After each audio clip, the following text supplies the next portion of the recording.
Good evening, everybody. Welcome to the Evangelical Dark Web. And this is a bit of a short notice impromptu live stream, but it is kind of a necessary one because over Christmas and since there's been a huge debate regarding immigration on social media, prompted by two factions in the Trump coalition. The first one being JD Vance, who, despite having an Indian wife, is very much in favor of curbing H-1B visas to the United States. Ironic, but we'll take it. And then the other side is Elon Musk and Vivek Ramaswamy, who are best known for being part of the Doge in the upcoming Trump administration, but they are also tech entrepreneurs of sorts, or is Vivek like a More biotech biotech? or Okay, pharma. closer to that direction. But in any case, you have some divergent views here on what the problem and solution to the certain issues going on in American labor shortage, or American labor, not really a shortage, going on. And this is a pretty interesting topic. And I think I'm personally more qualified to talk about this than most other big Eva types for sure, and mid Eva types definitely. Like, I don't think people like Owen Strand have ever held a job before, but I actually work in IT by trade, by day. So my day job is working in IT.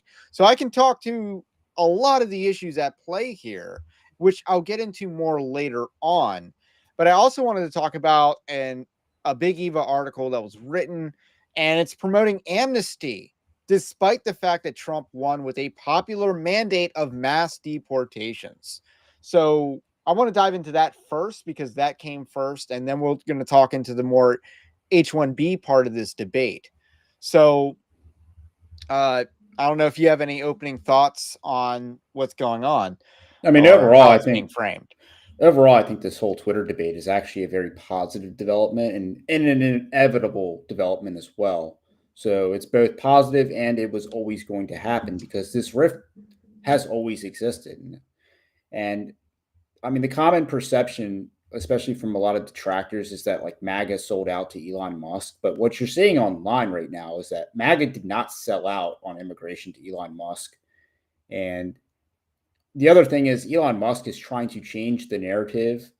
Not He's not in the driver's seat when it comes to the H-1B issue. He's on the defensive. So those are some positive developments, and I think we should actually, this is a good time for some white pills for a lot of people. Okay. Well, I do like to keep it positive and be a jolly warrior, even though a lot of the news that we cover is negative. We got to look for God's providence in a lot of these things. So, we got to just stay in the fight. And there is a perception that, because the Nick Fuentes of the world, they basically said we can't trust Trump because of this issue and because he's going to screw us on immigration. However, Trump was going to win anyway. I think that's pretty clear that Kamala Harris stood no chance of winning. She was a terrible candidate and did worse than Joe Biden did. And Hillary Clinton also, I think. Could be wrong on that exact math, but yeah, because he won Nevada. So yeah, she Yeah. did do worse than Hillary Clinton. So with that said, these little online debates weren't going to change the fact that Donald Trump was going to win a resounding victory against Kamala Harris. This is the part where we, as people who showed up to the election day, then voice that vote as leverage for this issue. That is how politics actually works, is that you reward and listen to your supporters. You don't listen to the people that are holdouts. They don't really have leverage. And there's some good people that disagree with me on that, but I actually think this is the time. This is when the fight actually begins, and this is when the fight needs to be had on immigration. So, yeah, we wouldn't even. Yeah, if Kamala Harris won, did win, we wouldn't even have the luxury of having this conversation. I think you also kind of alluded to that point. But first, I want to talk about Big Eva and their reaction to the Trump election in light of the immigration question, because they have their own thoughts. So this is an article by Richard Land. It was published last Friday, the 20th, Richard Land, if you are unfamiliar with him, he was the head of the Ethics and Religious Liberty Commission of the Southern Baptist Convention. So this guy, I believe for around 30 years, since like 1989 to 2009 or 2013, something like that, he was in charge of the lobbying arm of the largest Protestant denomination in the United States of America. How did he do? Well, we're going to read this article, and it's going to speak for his record, because if you're wondering why the Southern Baptist Convention's Ethics and Religious Liberty Commission was an, ineffective lobbying arm to promote and advocate for Christian policy, well, Richard Land was head of it for a long time, and it'll show why the Southern Baptist Convention is the way that it is. Russell Moore and then Brent Leatherwood, each getting more liberal, did not fall far from the Richard Land tree. They were the successors to him in not just title, but also legacy and movement. So this article just exemplifies that. And this is a guy who talks about a lot of things about Donald Trump and winning. And he says, under President Biden, the non-enforcement of our immigration laws reached new heights of non-enforcement. In fact, the Biden administration, with the collaboration of sanctuary cities and sanctuary states, raised non-enforcement to variable artes form. So he's trying to do the whole border security thing. But ultimately, he's going to be advocating amnesty. So he talks about his record. He's been involved with several attempts to bring about serious immigration reform. Most recently, in the President Bush's second term, suggested several lessons that must be heeded. So he's saying that we need to learn from the Bush administration's second term, which was a disastrous second term for the reason that George Bush was a left-wing president, and his second term really showed that. If you look at his economics and his Medicaid expansion, stuff like that, it was a very left-wing term. So he says, first, the American people will not accept immigration reform that allows significant numbers of people, such as dreamers, to stay unless they are convinced that the federal government is going to control the border. Control means we decide who comes in and who goes out, and we have verified who they are and where they are. Controlling the border does not mean closing the border. We need immigration to keep our economy growing, but in controlled numbers of people with skill and without criminal record. So there you go. This is the first part. This is going to be one of the main points of amnesty in this article, is he's going to be promoting it for the so-called dreamers. Now, dreamers, as he explains, is a deferred action for childhood arrivals, is an Obama era policy that was completely unconstitutional to create a separate category of person who's invaded this country. That is a separate category that Obama just invented. It is a distinction that is functionally without a difference. Those people are not Americans, nor should they become Americans, but he's going to be advocating full pathway for citizenship for these people in particular. But we'll get to that. Your thoughts on his premise about what Americans will stomach or not? I mean, it doesn't really matter what was true in 2006 or 2008. It's not the case in 2024, where this is a global issue. This is not just American politics. This is in England, this is in Germany, this is in Norway, even a lot of these traditionally liberal European countries are dealing with the same question about immigration, because immigration is unpopular wherever you try it. So the idea that, oh, well, Americans have this stomach and they can only tolerate so much. I actually think most Americans are probably indifferent on the DACA question, and they'll just go wherever the winds go. And obviously Trump tried to use DACA as a negotiating tactic. But at the end of the day, the Democrats don't care either, because they'll either ram it through via the executive order on amnesty, or they'll just, keep the problem going so that they can campaign on it. So this next paragraph that I want to read is one of the only times that he tangentially makes a biblical argument. And he says the principle at work in DACA is that we normally don't punish children for their parents' crimes, and the parents are the ones who broke the law by bringing their children to the United States. The children did not bring themselves. I just got to say, in response to this paragraph, why would we reward the parents by letting the children stay here and send them money back in their own countries where that money has much more buying power?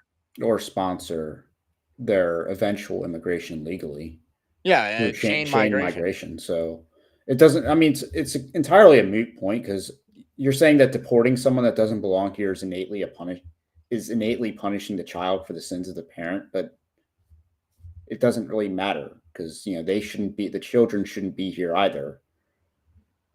You're punishing the nation that, and you're basically also advocating for family separation, which is like a big sticking point with a lot of liberals and squeamish people on the immigration question.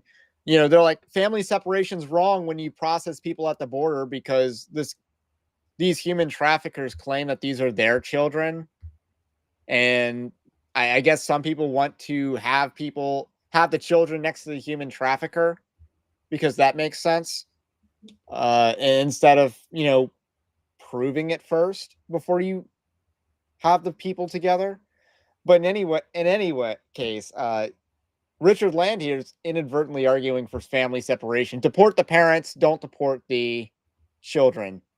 And I'm not here for that, but that's just me. And then he says, literally, the worst thing that'll happen to the children is they grow up in a third world country. then he says, second, those who are on the left wing of the Democrat Party and the right wing of the Republican Party, who would rather have the issue to campaign on than have a solution to the problem to pass meaningful reform, there will have to be a bipartisan coalition of middle right and the middle left. And again, he says that right now, this is the right moment for that. There's no such thing as the middle left unless you want to call that the neoconservatives that are in support of the Ukraine war. It just doesn't exist. There's no moderate Democrat.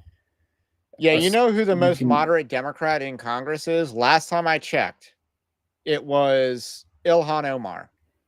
She has the most moderate voting record of any Democrat in Congress. Yeah, but even if you take, Manchin's no longer going to be there, but yeah, Manchin might have been good for like thwarting bad bills that the Democrats were trying to pass, but he's not necessarily going to be a team player when it comes to Republican bills, even though he's gone. But still, you're dealing with Murkowski in Alaska, Susan Collins in Maine, Mitt Romney. Oh, he's gonna be gone too. But like, okay, I can't keep up with all the rhinoceros in the Senate. So this is where he gets to his suggestion. He says, okay, so he's already advocated that that the Dreamers get a full pathway to citizenship, which I think he's going to reiterate. So he says, what should we do? So Richard Land argues, I would suggest that we pass legislation that gives those in the United States illegally 3 months to come forward. So you got 3 months. Register, undergo a background check, pay a fine, and apply for legal status. If they have been law-abiding residents, both here and in their country of origin, if they have paid their taxes, if they have been productive members of society, they would begin a 10-year probationary period. If they stay out of trouble with the law, pay their taxes, and demonstrate that they can read, write, and speak English, they can earn permanent legal status, not citizenship. And then he says the penalty for having entered the country illegally is the forfeiture of the opportunity for citizenship. If they desire citizenship, they would have to leave the country, apply for re-entry, and begin the legal process anew. So what are your thoughts on his amnesty proposal? And that's what this is. And he's going to object to the term amnesty, but we're going to come back to that in a second. Because this is absolutely amnesty. It's amnesty that the illegal wouldn't even apply for because it's not advantageous to do that. And that's before you get into the whole, well, they could argue that they do pay taxes because if, you fraudulently fill out like an I-9 form that an employer accepts, even though they know that the I-9 is fraudulent, but the government, they can maybe use some loopholes to prove that it's not fraudulent. But that's how a lot of like those big ag companies will operate to get like the tomato pickers or whatever. So yeah, they might be paying taxes into the system, which is to some extent why the IRS tolerates it. But yeah, I mean, it's you're not actually offering a carrot to the illegal, other than the threat that they're not going to be deported, and that's before you get into the what counts as a criminal record that's deportable, because DUIs are not might not even be a deportable offense, even though they should be, because that's like the number one metric of whether an illegal is going to commit another crime or not. Yeah, I mean, and certain countries, especially Mexico, don't really have any qualms about drinking and driving. Just saying. Uh, I mean, we're going to talk about a lot of certain stereotypes in this stream. I think it's just going to come up. But that being said, I am a remiss because I forgot to mention Richard Land is an executive editor over at Christian Post. So he's gone on to SES, which is Southeastern Seminary. I forget what the SES stands for, but that's a seminary. So he went on to there. So I don't trust that seminary that would hire Richard Land. And then he's also has the Land Center, which is where Dan Darling works. And that guy is an absolute neocon shill. You're talking like the two biggest Ukraine shills in evangelicalism are Richard Land and Dan Darling. So Richard Land is an executive editor at Christian Post, which is a pretty sizable Christian news outlet. So I'm remiss for not mentioning that earlier. But anyway, yeah, this just denotes a very low view of citizenship entirely, because he's saying that these people can have all the benefits of citizenship, except they can't vote and they can't serve on jury duty. That's basically what Richard Land has reduced citizenship to. Yeah, but again, no one would take that offer because they're not going to want to pay the fine. I mean, just on that alone, they're not going to want to do But that. he's basically saying the illegal alien can buy amnesty. They can buy it. Pretty There's much. a price. There's a price tag. And if they don't pay the price tag, he doesn't say anything about rounding them up. But he Or, I says he got mean, 3 months. but as soon as you make that kind of offer of, oh, here's your 3-month window, well, guess what's going to happen in the future? Another window opens.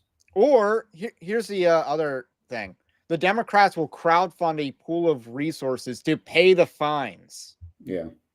So the Democrats will buy the permanent, the legal status. Yeah, they'll do the George Soros Yeah. BLM protest. All that Antifa money goes towards Act Blue is going to have a new charity set up that is going to sponsor all these people, and now we're going to overload the system even more. So it's just such a bad deal. You're going to allow amnesty to be bought. And presumably you'd have an administrative judge, which basically goes back to the problem we have right now is we can't adjudicate all the bogus asylum claims. So now you're going to have another judge set up a court date to adjudicate all these bogus amnesty offers. I mean, he hasn't actually thought through what his policy is. He's just, throwing darts at a board. And what happens when these people have babies? Are they going to be citizenship, or are they going to be natural born citizens? Like, have you thought any of this through? No, but because he just wants to appear moderate. Yes. So this is Richard Land continued. Someone object that this is amnesty. It is not. Amnesty is what President Carter granted those who dodged the draft during the Vietnam War by leaving the country. President Carter let them come home with no penalty or fine of any kind. I would have let the draft evaders come home, but I would require them to spend 2 years working in veterans hospitals, taking care of young men who took their place. What an absolute That's a virtue signal. Yeah, what a and that's why the draft won't work. If America ever tries to do a draft, then you'll just run on draft can't. A president will just run on pardoning draft dodgers because that's a base to vote. That's a voter base. Yeah, the other thing is that the draft arguably cost the United States more meaningful victories in Vietnam.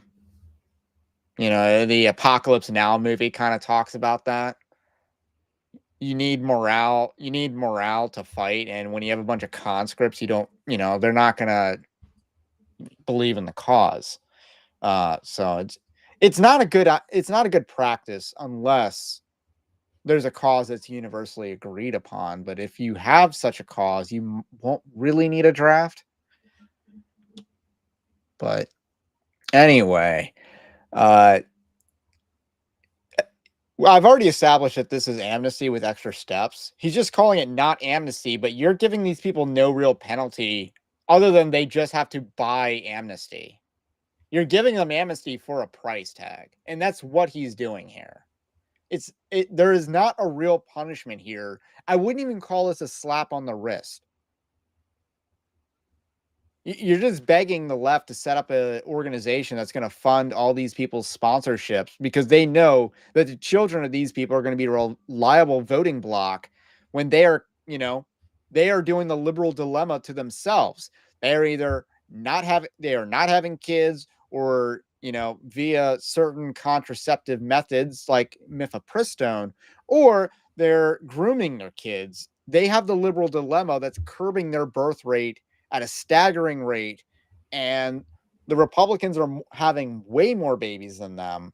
So this is their only chance. This plays right into their hand by offering them an olive branch, offering them some sort of demographic salvation in the future. It's a long-term play, but again, the Democrats don't have a long-term strategy. They are exhausting except for immigration. That is their only long-term strategy, is immigration.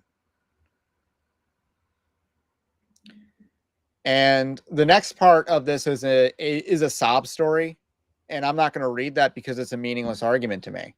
We can talk about how many dreamers committed a crime or anything like that. Like, you got your sob story example and appeal to we got a bunch of motion dead. fallacy. We have a bunch of dead women. Yeah, including one that just got burned alive on a train car. I'm sorry, this guy, Jamie Cockshua, yeah, he can go back too. Him and his family. I'm also of the mindset that if you marry an illegal immigrant, you should go back too.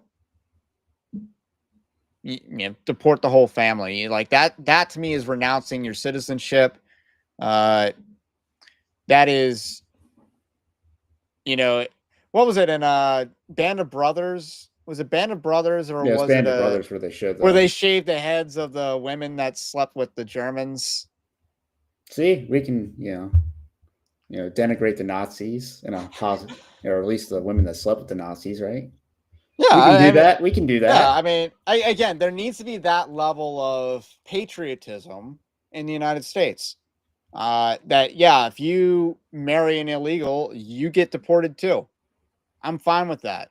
To me, that's you're aiding an invasion. I mean, who did she vote for? So with that said, this is where he goes into more boomer con points. Like it gets bad. Like we are getting full-throated proposition nation. We should be grateful that so many people in the world want to come to America. However, if we allowed everyone who wanted to come to America come, we would soon find that our country would resemble more the countries the immigrants are coming from than the country we now have. There is a limit to how many people we can assimilate into American society within a specific time period, and still maintain the uniqueness of our society that acts as a magnet for people across the planet. So, yes, it's change America fundamentally, but slower is his argument here. And then he says, as we urgently work to implement immigration reform, we must pay most careful attention to the ending disastrous abuse of adults and children by the drug cartel. So this is his appeal to human trafficking, which, he's incentivizing here with this 3-month window of come into the country, then report, and then, buy amnesty is basically what he's incentivizing. So this is the end of the article, by the way. He says, finally, we should remember that all of us are descendants of immigrants unless we are Native Americans. And all the immigrant groups that have come to America have enriched our culture with their unique contributions to our vocabulary, music, cuisine. How much more vibrant is American culture as a result of our fellow Americans, for example, of Irish, Italian, Asian, Polish, and African American origin. So this whole premise is just absolutely asinine. Yeah, you're America, supposed to lose your culture for the cuisine. He just talked about America being a place that assimilates people, but obviously what he's saying is it's not exactly the case. And get it. Ethnogenesis has some fusion elements in the backstory. I'm completely aware of that, and I don't necessarily begrudge that. But there is a point where, first of all, America was not founded by immigrants. We were founded by colonizers, settlers, conquerors, pilgrims. Am I missing any major group? Explorers? Yeah, they're the real Native Americans. The Yeah. Indian, the feathered Indians in this case, because we'll probably be talking about the other type later. But they're not Native Americans. They're whatever tribe they belong to, but they're not native to the country of America. In fact, And they weren't even citizens for the longest I'm period. just gonna say, because it needs to be said, if you're fascinated by human geography, as I occasionally am, how do you not build an incredible civilization with the natural resources on this North American continent? Take a look at the Mississippi River that has like 10,000 navigable miles I mean, or something. America has Or like it is so many navigable miles in the Mississippi River. How can you not build an incredible civilization with well, this America has ingredient? most of the world's like waterways like that, fresh waterways, and that's because of the Mississippi. But even still, I mean, like when you look at like the Aztecs and the Incas, because I think the most habitable range of population is like Mexico to like I guess what would be the Inca Empire. So that's like the most habitable lands as far as like the best climate and temperature and all of that. So, but even still, that's why the peak civilization is like the Aztecs and or the Incas.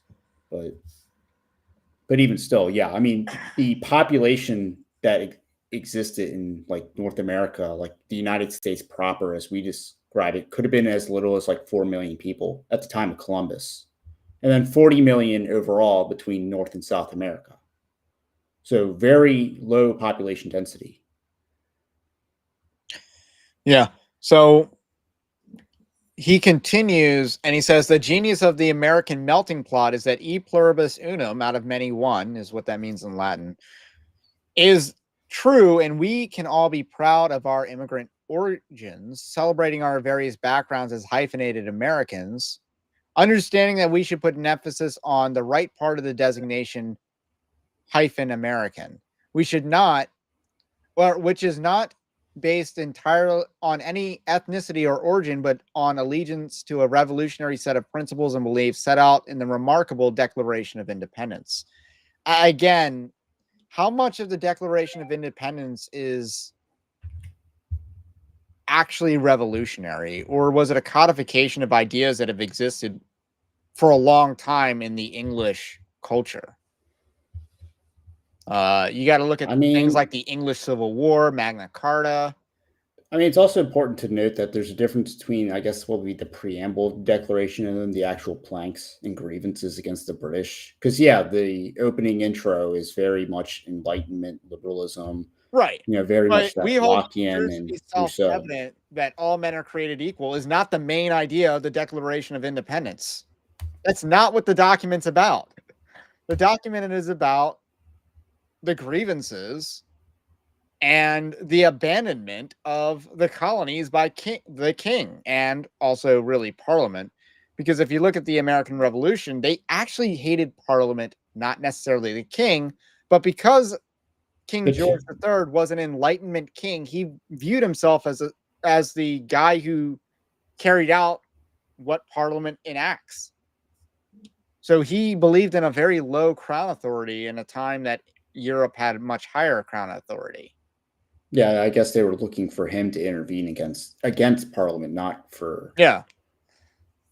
But I mean, then you go forward like 10 years to the Constitution. The Constitution isn't necessarily, it's a lot more rigid in its ideas. I mean, is Richard Land going to talk about what the preamble of the Constitution talks about with, for ourselves? And Posterity. yeah, what does posterity mean? I know it's not an everyday word in the English language, but it only has like one meaning. So yeah, people don't understand the Declaration of Independence because they think that the preamble to it, the first line, is the main idea, and it's not. And then he says, we must always remember that America is still the only country in the world not based on blood or ethnicity, but on allegiance to America's founding principles. Anybody can become an American in a way that someone cannot become a Frenchman or a German or a Japanese. Oh man, that's just Proposition Nation cringe that he ends with.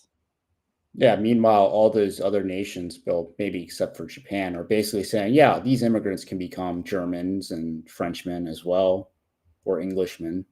So, even European nations are going full proposition nation because there's no limiting principle to liberalism. Yeah, once you view your nation as an idea, you've basically reduced it to nothing, really.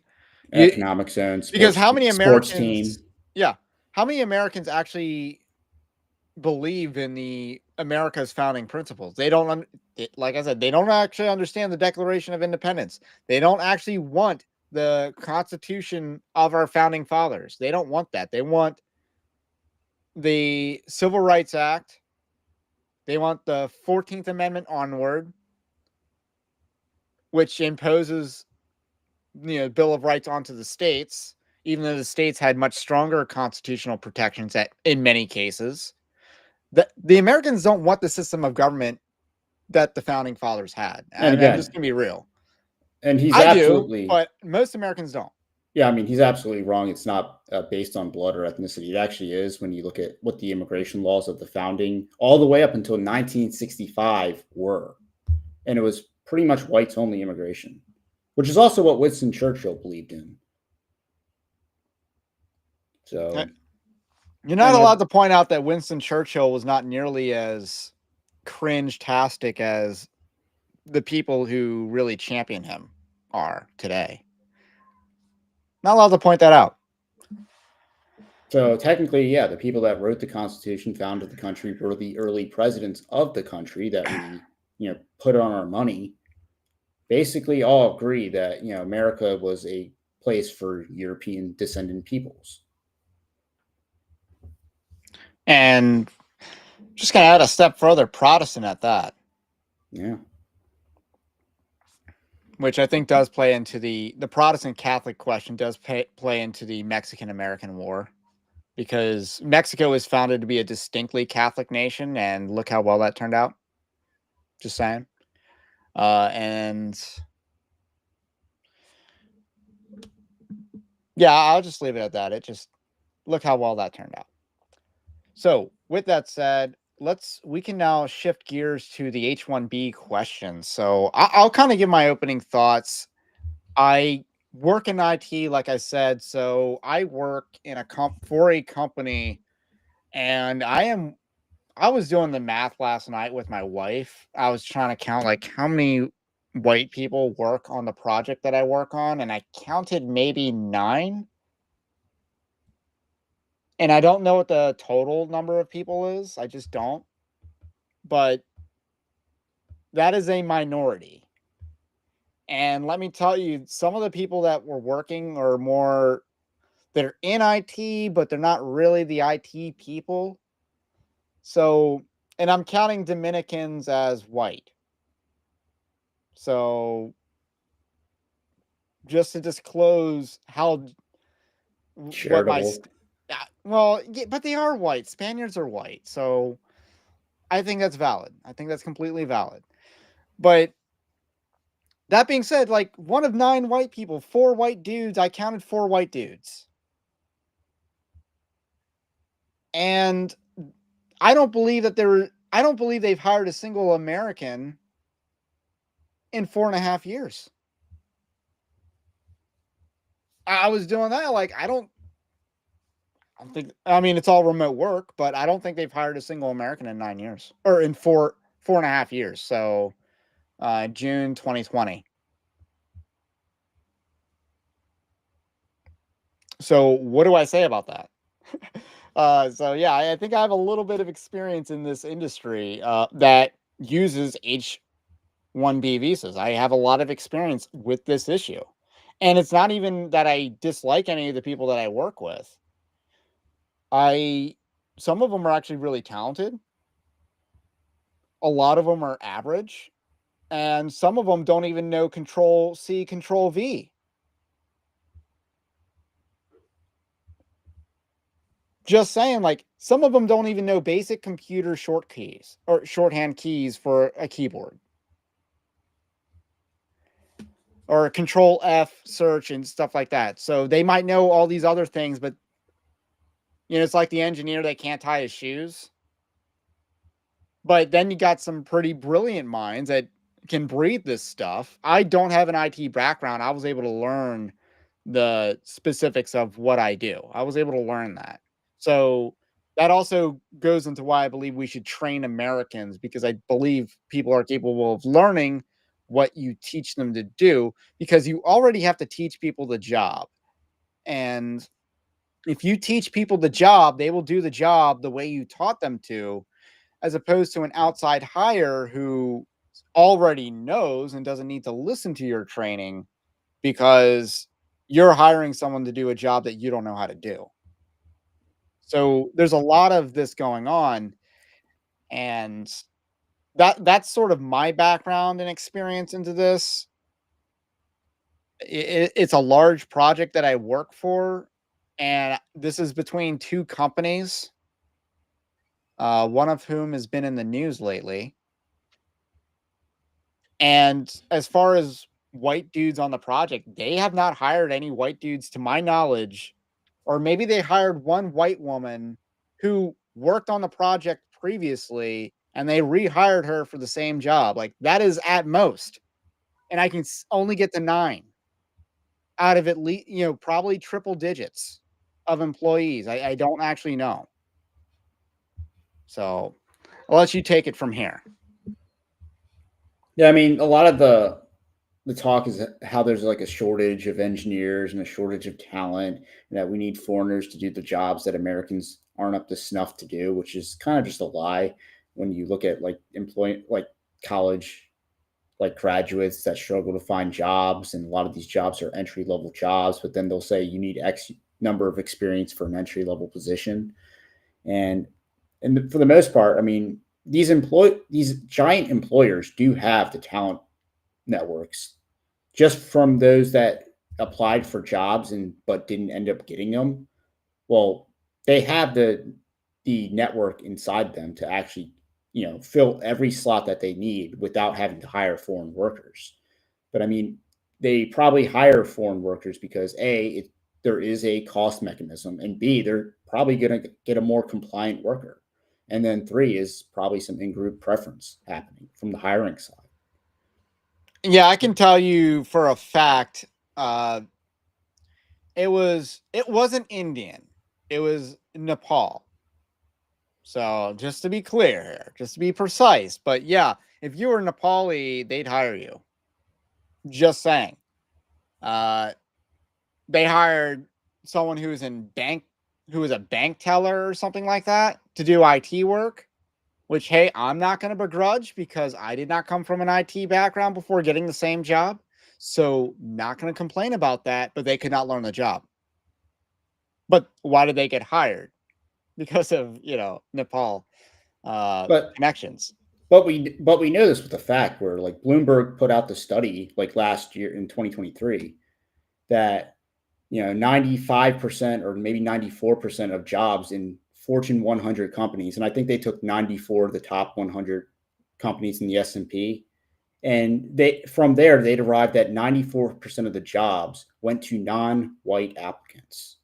And yeah, a lot of them would have been Hispanics, a lot of them would have been, but a good chunk of them were Asian, which would include in South Asian as well. So a lot of the DEI programs that exist in large companies are basically fueling H-1B visa abuse instead of hiring domestic workers and domestic college graduates for a lot of these jobs, which are more or less entry level positions that you can Yeah, find and dozens of Americans to fill. yeah, and like I said, like the job that I work at, you could train someone to learn. You And really could. I mean, the other thing with Elon Musk talking about how there's a shortage of college workers. I mean, keep in mind he downsized Twitter X like 75% of the workforce. and then relocated that workforce from California to Texas. So he He's doesn't. also had mass layoffs at Tesla, Yeah, I mean that might be a little bit more expected for an auto but they're company, not but really an auto company if you think about it. well, trust me, I I have don't thought think about they that. view themselves as an auto manufacturer. I think they view themselves as something much bigger. But so you are able to downsize your company from an employee headcount and still produce quality output. And that's kind of the same way with a lot of the workers. If you hire American workers, you'll get better quality workers, so you won't have to hire as many workers. So I mean, you I think that's probably true. and again, then the flip side is, you can there's actually a website that tracks like tech layoffs, and you'll see a lot of the layoffs that are happening are in the Silicon Valley area in tech. So they're not just technology companies, but they're tech companies in Silicon Valley, in San Francisco Bay Area. Intel is number one for 2024 at 15,000. I mean, Tesla would be number two, but their layoffs are in Austin. But yeah, Google 12,000, Meta, which is Facebook, that's 11,000, or maybe it's 10,000 because they announced twice. And then Microsoft 10,000, Amazon 10,000. Both of those are in Seattle. So a lot of these areas that are laying people off are also higher cost areas instead of like out in the middle, like middle America. So there's another angle that's not being explored, is that maybe the reason they can't find these workers is because they're literally working in the most undesirable areas in the country to live in, that are most expensive areas of the country to live in, rather Yeah, than more employee friendly areas that exist. yeah. I'm sure there's a certain demographic that might be very not uncomfortable with living in San Francisco that you can get visas for to live in San Francisco. Just saying. Uh, the poop map would not phase all peoples. So, and that's what you bring up. And this is something that we're told, oh, there's so many shortages of tech jobs and these high paying jobs, Americans won't fill them. There's a couple things that completely debunk that. One is the mass layoffs, which you just articulated. Even Tesla has had some mass layoffs, which I think is pretty relevant because that is a company that uses a lot of H-1B visas, which is public domain, by the way. You can look up who does uh, H-1B visas and the companies like that. Another thing to point out is these things called ghost jobs. Now, no one ever talked, or you see this talked about on YouTube, but in common parlance, this has not yet ascended to the level that it should. Is that what companies do is that they create false job listings that they have no intention of ever filling. They do this for a couple of reasons. The biggest reason being data mining. So they're creating a job listing to know what to expect to pay this person at a job listing. So if they put out and then they say, desired salary or expected salary. So they're trying to collect information on who is paying what for this job based on the companies that in the resumes and stuff like that. What can we expect to pay people? What the competitors are paying people? They're trying to data mine with these fake job listings. And I imagine that this is all over tech.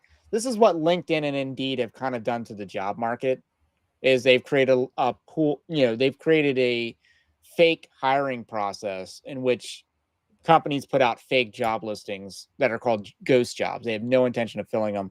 And maybe in the event that they do want to fill them, now they have a pool of applicants to get to. So the game is rigged from both ends. One, they lay people off. Two, they have job listings that are completely fake, which they can't fill. So overseas is their solution. The American worker gets screwed in both of these cases. But at least layoffs are more understandable. Yeah, So, and the odds are there's at least a severance, but at the same time, I mean, a lot of the companies that are doing layoffs are, not to say failing, but also failing to innovate. I mean, Google isn't really as innovative as it used to be. And I mean, the days of them being innovative are gone. I mean, Intel is kind of they got knocked off the Dow and replaced by, NVIDIA, which I like. Big fan of that. And I mean, what IBM, again, another company that's kind of known as a dinosaur. So I a mean, lot of they've it, been known as a dinosaur for decades at this point. yeah. Yeah, fake jobs also boost the company value. Yeah, I mean, there's all sorts of incentives to put out fake listings and other stuff. You know, even like the note, and the federal government has a lot of these no call, no show jobs, which is what Elon Musk should be focused on, not trying to mass import cheaper employees for Tesla or SpaceX. So And keep in mind, there's a different. I think there's even like a different type of visa system. So there's the H-1B, and I think it's like the O-1 or the O-4. I forget what it's called, but that's your visa for like the most highly specialized talent in the world that you're bringing to America. Is like an O. It's either O-1 or O-4. So that would be like the box Elon Musk checks as being as like a South African. And H-1B is just an everyday worker.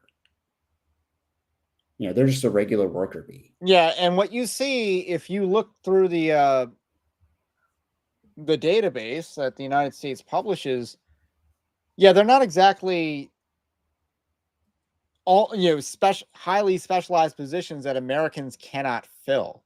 So I saw this screenshot of like the Tesla one. It's like they got some engineering positions, but they're like $80,000 positions. Like these could be filled by Americans quite easily.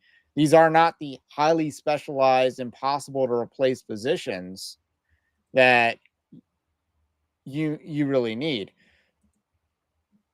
Let me pull up the screenshot. So take a look at this screenshot. And this is the screenshot of Tesla in the H-1B salary database. You got a materials planner, associate industrial engineer, engineering development program engineer, little redundant job title there. Two of those, or three of those. Wow, four. So we got some duplicate positions here, all H-1B. Associate business intelligence analyst. You got a quality engineer, which is someone who does testing. Yeah, I mean, like, so a lot of these positions, whether they get filled by an immigrant or not, they're all jobs that an American college graduate could get or should be getting. Should be I able mean, to get in and their again, career field. Yeah. Austin, Texas is University of Texas. That's Longhorns. Like, so it's not like you're short of college students to hire when you have a major university in Austin. Yeah, and that's Tesla. So that's Elon Musk clearly trying to keep his own whistle wet here. I guess this is more Elon Musk. Elon talks about the fertility crisis, but this fiscal year he gave 146 junior engineering careers, 100K or less. He's Again, calling it junior engineering, which would be entry level, to H-1B foreigners, all from India. This is not exactly extraordinary elite 0.01%, 0.1% talent. That's 146 American families that all could have had children. And that is what needs to be brought up, is that I posted this in a tweet last night.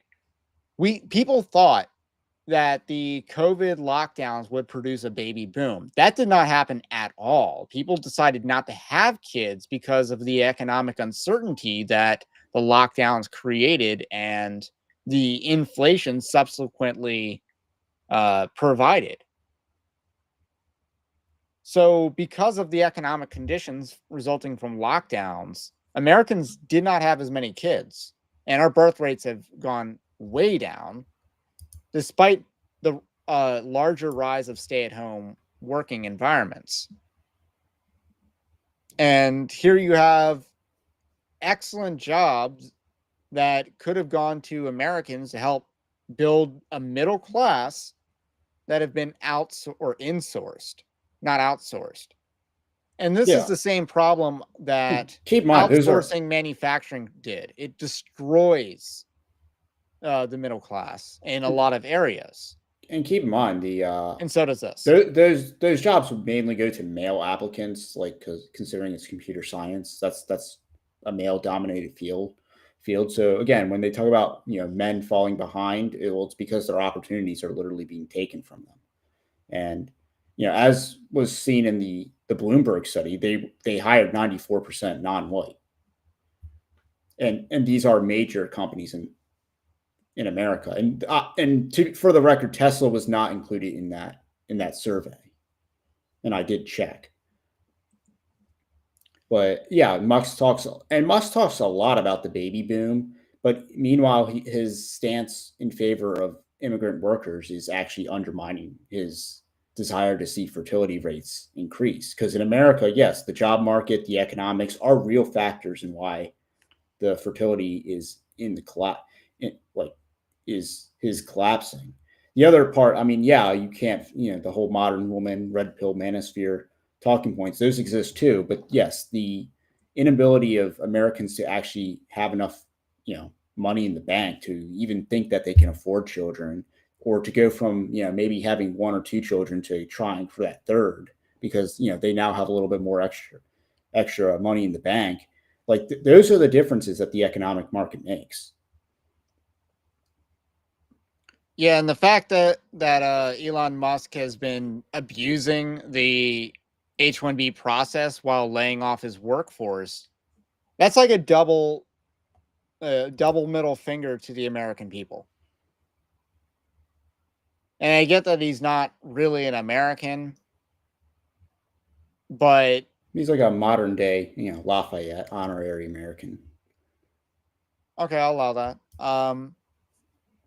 So there's a level of lack of care in this sense, and then we also got Vivek Ramaswamy. He's basically out there calling Americans lazy, and I know you had some pretty insightful critiques of his portrayal of Americans and Yes, what we value.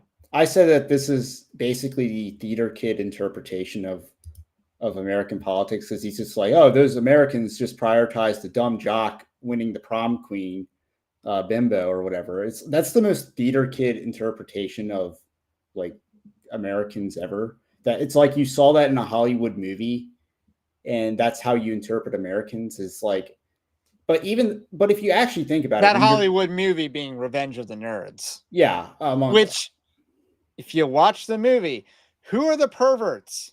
The nerds. Who are the more degenerate people? The nerds, and also kind of the girls. But the nerds are like the most degenerate people in Revenge of the Nerds. yeah, but I mean, again, in real life, I mean, the jocks, the dumb jock stereotype. It's not saying it doesn't exist, because when it happens, yeah, you get it. But I mean, I've seen Last Chance U. It exists. yeah, but I mean, they're also at like JUCO, and a lot of them are trying to bounce back, and they're not exactly They're there because they made dumb decisions. Yes, probably. But a lot of valid Victorians are these preppy athlete types that also are great in books. And of course, if you go to private schools across America, great academics, also great sports programs, because Ryan Fitzpatrick graduated from Harvard, played in the NFL. I mean, they prioritize excellence. Now, again, yeah, Ivy League sports teams might not be as good as like Big Ten, but I mean, even Michigan's a top tier talent in football and basketball, and academics. Yeah, and they're a good academic school. So I mean, the idea that schools and colleges. Meanwhile, West Virginia is not a good academic school, and their football program sucks. Yeah.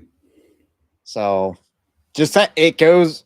It's kind of and Duke is a rising football program, as is North Carolina. I mean, even Vanderbilt made some noise this year, and again, very good school, but not necessarily also evil. Great. But just saying. Well, yeah, Vanderbilt Medical Center, pretty evil.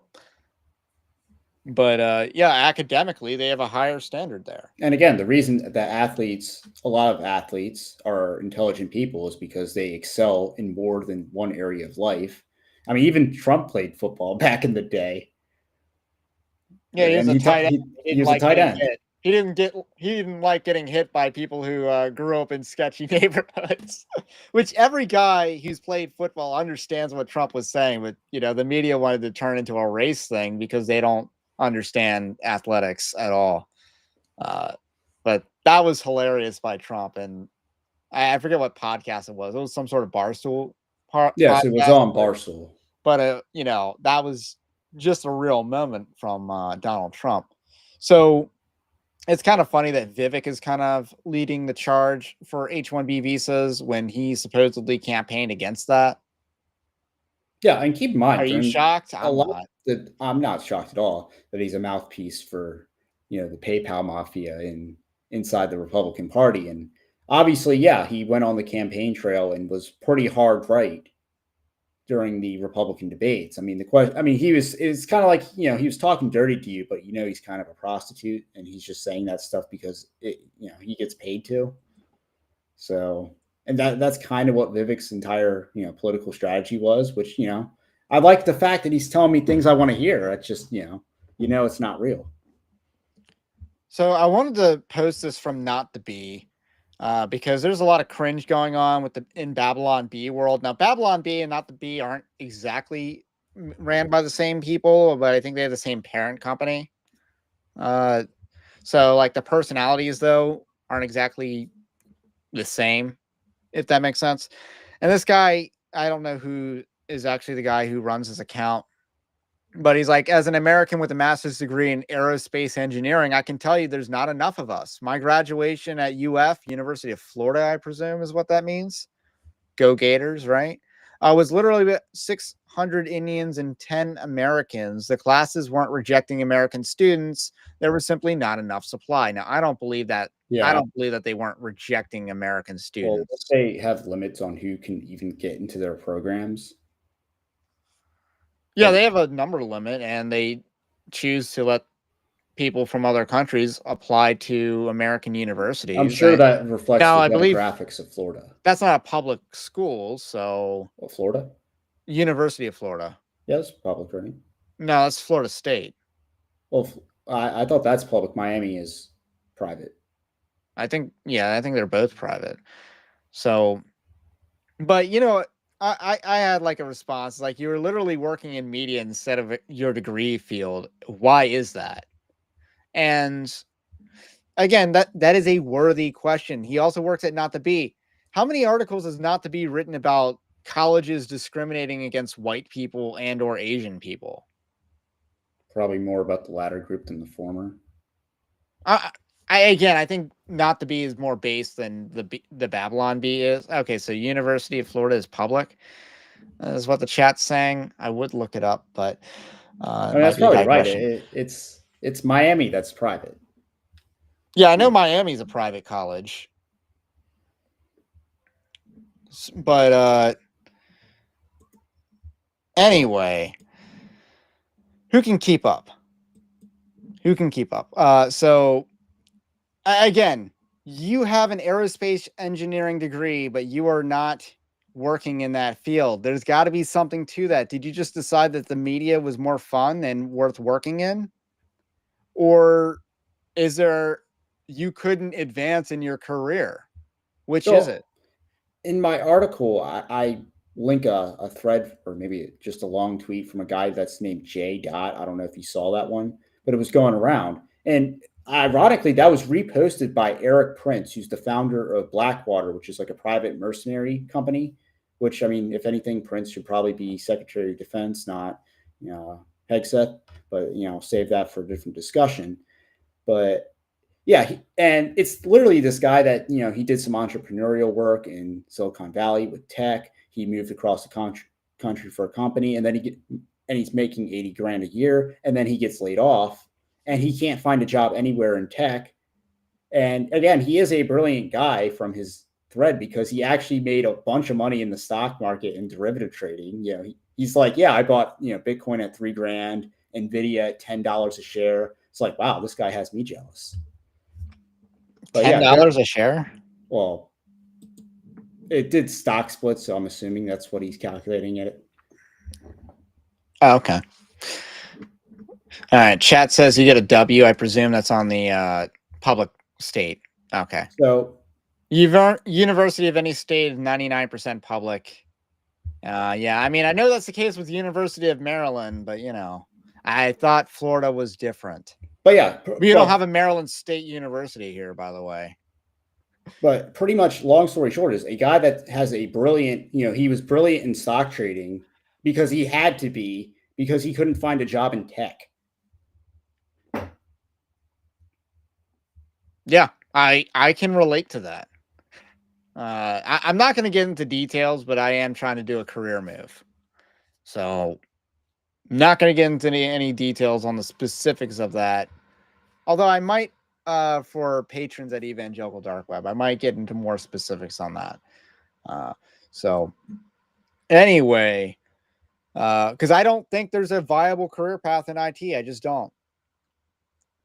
This is Joel Berry. This guy's incredibly cringe.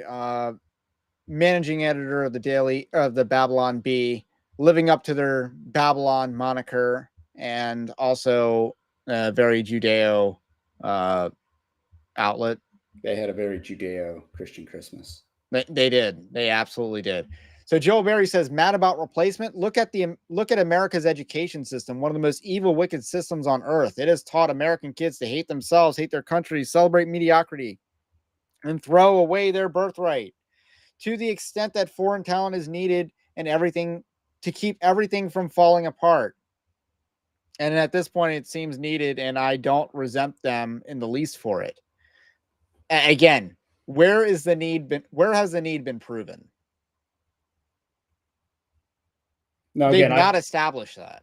I reject the fact that the regime has actually successfully taught Americans to hate themselves. And yes, I know there's some Reddit tier atheists out there, but as far as like the majority of white American students that are going through the public education system and even through colleges, a lot of them don't actually come out hating America. I think the poll question was whether whether they view negatively the founding fathers, and the majority of the white kids did not.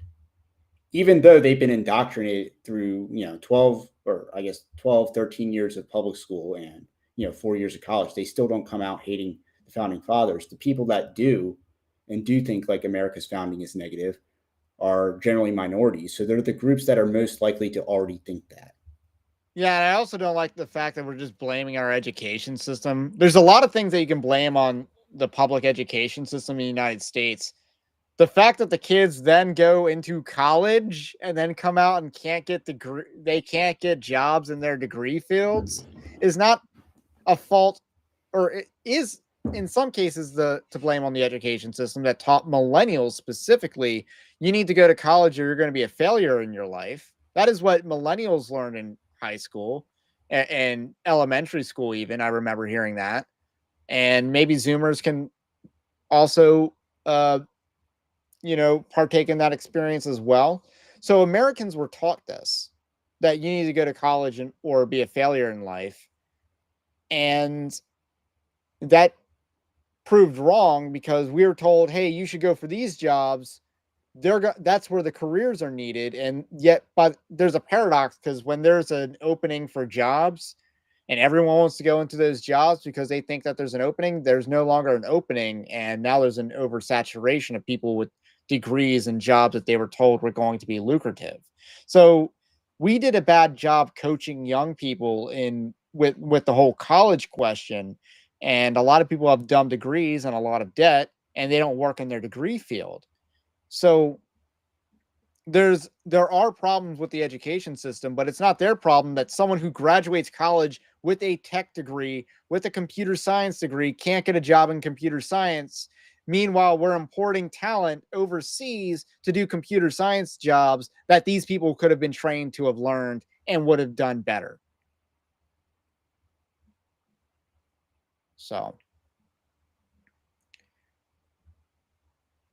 I don't know if you have anything before I continue reading the. No, let's continue. Let's keep the Joel Berry, because Joel Berry is Big Eva, by the way. I would consider Babylon Bee to be Big Eva. I imagine that their web traffic is even higher than the Gospel Coalition's web traffic, even though they mostly write headline level. Most of their jokes aren't very funny. Just going to be real, but they do have the occasional banger, which I will no longer promote because these guys are absolute liberal cringe, and I just can't celebrate them anymore. We have the education system to thank. Second behind that are the parents who have dumbly marched the next generation to the slaughter by failing to parent them and putting them in front of screens, dropping them off at open air, publicly funded prisons we call schools, and neglecting faith and religious practice. Again, That's a reference to these Gaza as far as the open air publicly funded prisons. So again, he's so going a he's got little to make a Zionist Israeli point. Wow. illusion. So he's got to make a pro-Israel jab there, or dog whistle, or what? I don't know what a Jewish dog whistle would be called, but he's got to do one of those. It's not a shofar. That's not it.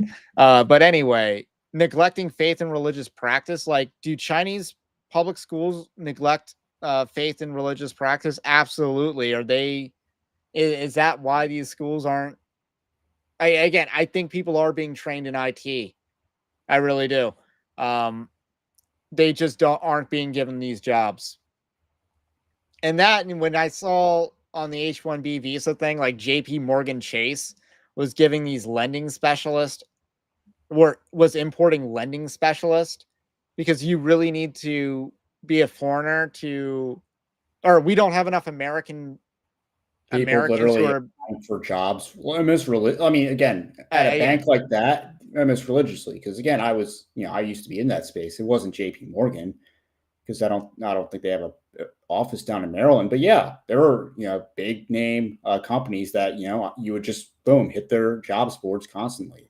If you're trying to get into finance, that's the thing you do.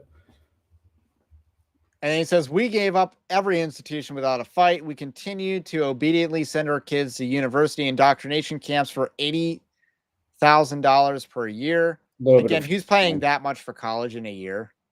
Yeah, we can Most find the people do. examples. And keep in mind, the most middle class, like upper middle class, are like the number one college debt, but a lot of it is graduate level, not necessarily as much on the bachelor.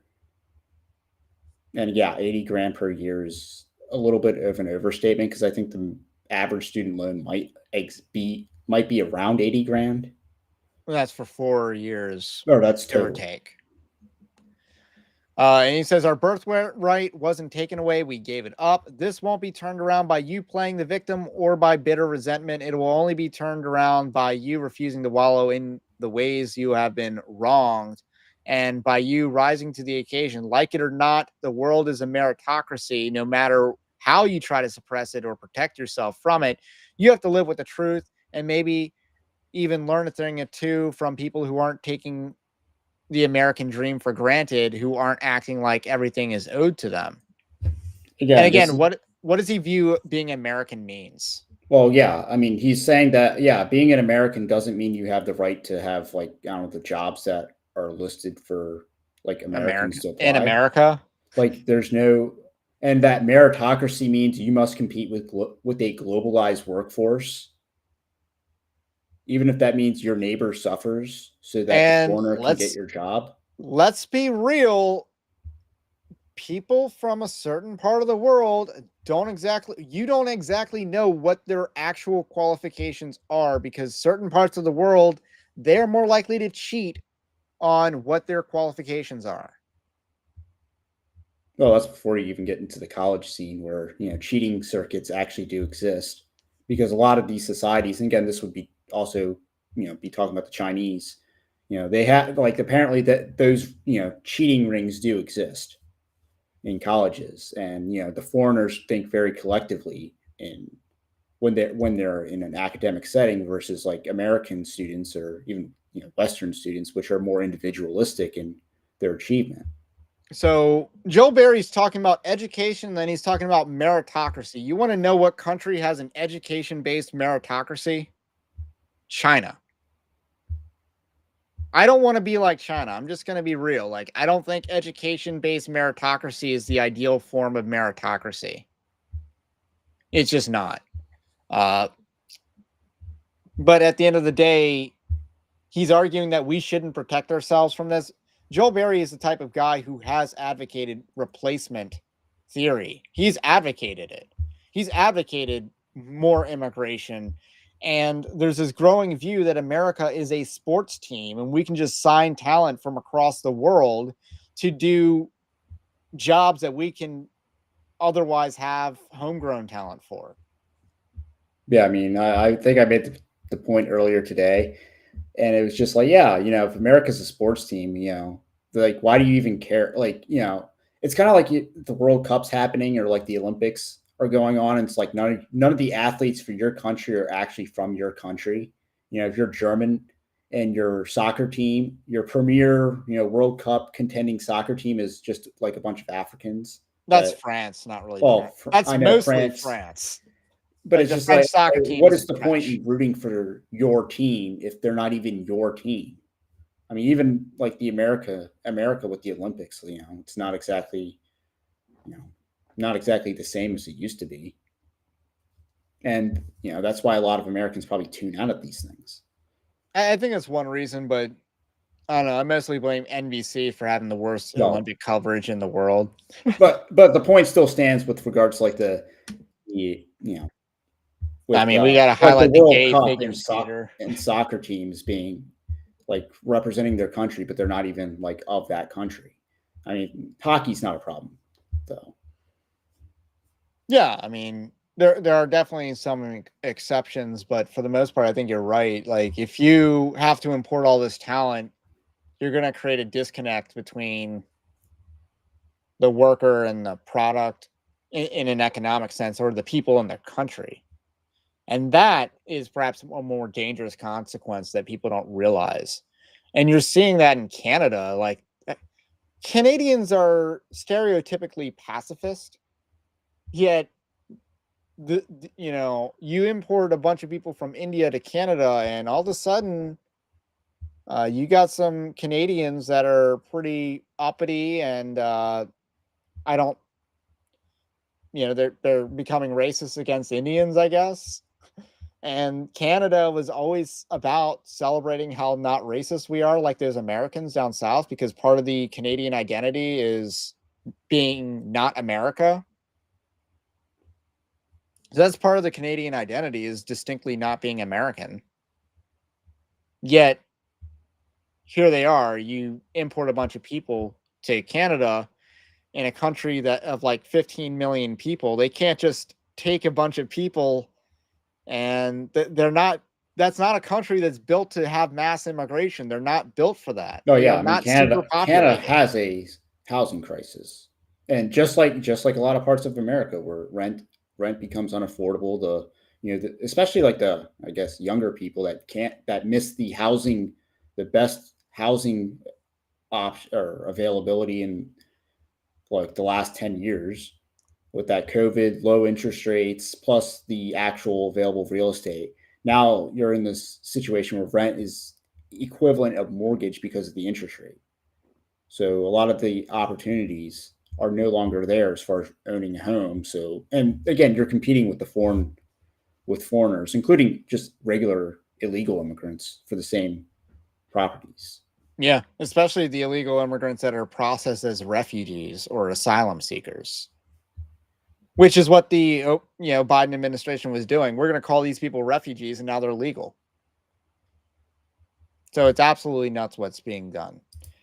Uh, I don't know how much more there is to add to it, because I think the solutions are pretty simple. End H-1B visas. I think that should just be ended. Well, I think there's a lot of positive notes because this is one thing I noted going forward is like if you're looking at what the expectations are for the Trump administration, this is why this conversation is both a good thing that's happening, but also why you can kind of tell that Elon Musk is on the defensive here and he's trying to change Trump's mind and change the prevailing winds rather than he's driving the car. Okay, let's Because talk about JD Vance for a minute. He's the one championing this, and he's kind of seen as like the heritage American guy. And I think that's resonating here on this issue, even though he married an Indian woman, yeah, I mean even though he did like all these things that a lot of people on the right would say cringe, even though the white supremacist stereotype of having an Asian or Hispanic girlfriend is like super real. And probably also the conspiracy theory about a lot of these followers, a lot of these groypers aren't actually white. Just saying, that's also a wide theory out there. So with that said, JD Vance, the guy who married the Indian lady, is also going back to his roots and saying, hey, on the hillbilly elegy part, and it seems to be the case that he is standing up for Heritage America here on this issue. And that's what I want to say that's what set off this Christmas debate on immigration. Well, so this is what I wrote in, I guess, the article is, Trump has signified support for these H-1 visas, but it's not really one of his dogmatic positions. And if you go back to what he did in his first term, he actually did reduce H-1B visa abuse, and he significantly curtailed F-1 student visas. So that's how like the 9/11 hijackers get in on student visas. Those are F-1. Those are a different category. He reduced that significantly. And that's also how Chinese spies get in. Yes, and keep in mind, those F-1 visas are probably subsidizing a lot of like American colleges, and that's subsidizing the wokeness in universities because it's allowing these colleges that probably might actually close their doors to stay open because they can just import foreign students to replace the fact that population of students is actually going down because of birth rates. And So also people are I think the younger generation is not going to college as much. You're going to see a lot of colleges close down in the next few years because I think the demand for college is plummeting. And that's going to affect small Christian colleges too. yeah, I think a lot of them will get the worst end of it. But Well, I'm not that I don't think the best ones will get the worst end of it. But curtailing the F-1 visas also prevents those same immigrants from graduating colleges and then getting jobs, again, competing in the job market and getting, I guess they would probably get an H-1B if they have an F-1. So they would probably have to transfer the type. But yeah, that is a significant action that the Trump administration took the first time around. This is before 2020 is my data, well, at least the data I found came from. So it's not, you're not saying this is what happened because of COVID. This is before COVID. Although what I have seen is that H-1B or immigration is basically driving most of the population growth in the United States, and it's insane. Yes. So again, you're looking at term 2. You have Stephen Miller and Tom Homan. Homan, I think is how it's pronounced. Homan. So they're going to be hardliners that will deal directly with immigration as their primary domain of policy, versus like Elon Musk and like I guess Sachs and some of these other guys that are probably going to be more on like tech side. And even if you look at the scope of Doge, which I like the idea of Doge because it's a way to bring about government reforms without actually going through Congress. So it's like you're basically having a committee that can suggest policy, which then bypasses the legislative branch. So there's actually a lot of good things, but again, they're not the ones going to be hands-on on immigration.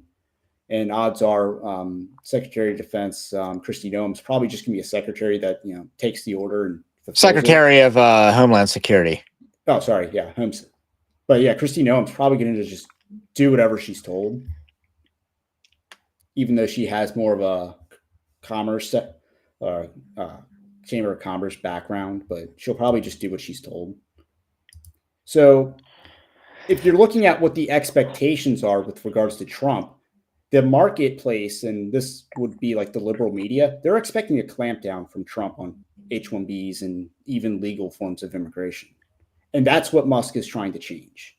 So if you're looking at what the market is saying, kind of like if the stock market is expecting a rate hike or a rate decrease, that means when the chairman of the Fed announces the rate change and it doesn't go according to plans, then the market really freaks out. But if it goes according to plan, then all is basically normal for the day. So Elon Musk is seeing what the market is expecting, and they're expecting the clampdown. He's trying to change that, and it's not working.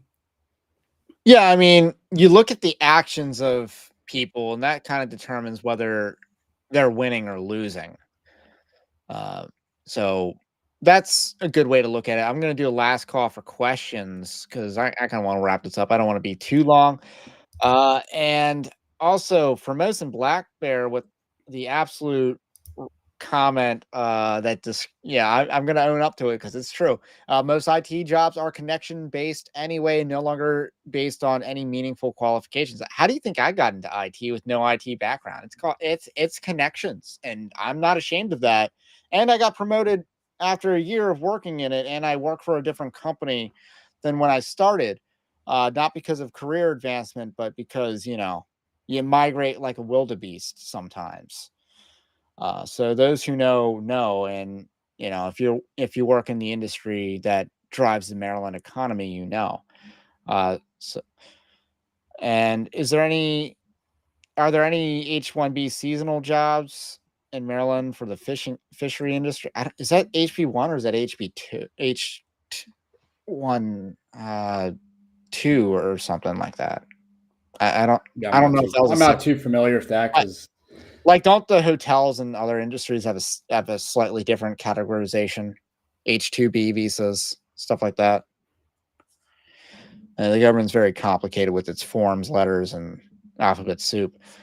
So I'll do last call for questions. In the meantime, if you like Evangelical Dark Web, do also subscribe to the channel if you are new. Smash the like button on the live stream. I think that helps with live streams. The biggest thing is new subscribers. That is the biggest thing that'll boost a video or a channel. Winning Not Winsome is my book, 10 Commandments of Spiritual Warfare. I do and probably the most outdated thing, I do compliment the Babylon Bee in this book. Might be the most outdated thing that I might disavow, but otherwise I think it aged pretty well. I do talk about, things like Judeo-Christian label. I talk about building companies and building, divest and build is the last chapter in the book. It's the 10th chapter in the book. It's very pressing for the times that we live in. And you should check out the book. That's linked in the description below. Anthony's got some articles coming out. He's got the article on this topic coming out. You should check out the newsletter, completely free. And I'm not seeing any questions come in. no, there was a comment that John MacArthur did play football back in the day. So see, you can be a brilliant mind and athletic at the same time, contrary to what Vivek Ramaswamy thinks. Yeah, I mean, again, in Revenge of the Nerds and also the video game Bully, the nerds are the more degenerate people, not the jocks. So, that's an interesting comment by Paul. Canadian identity as being not American is an invention from about 100 years ago. Before and during World War I, Canadian identity was firmly British, with some dissenting French Canadians and Irish migrants. Yeah, and I'm not saying that's always been their history, because I know Canada's changed over the time. But I do know their conception of national identity now is that way. So, yeah, great comment, though. Okay, I don't see anything, so let's wrap it up. My name's Ray. This is the Evangelical Dark Web. If you like this kind of content, do also subscribe to the channel, to the podcast. If you are new, stay based. Christ is King, and we will catch you on the next one. And the next live stream will be the year-end review. We're going to do that on January 2nd instead of, after the New Year's. But there's a couple items that will be voted on by the patrons of Evangelical Dark Web. You get to vote on some of the award categories, and there's a couple more things to discuss, but that's why we're taking an extra week for this, and it allowed us to talk about this tonight instead. So this worked out great. Have a blessed day. Stay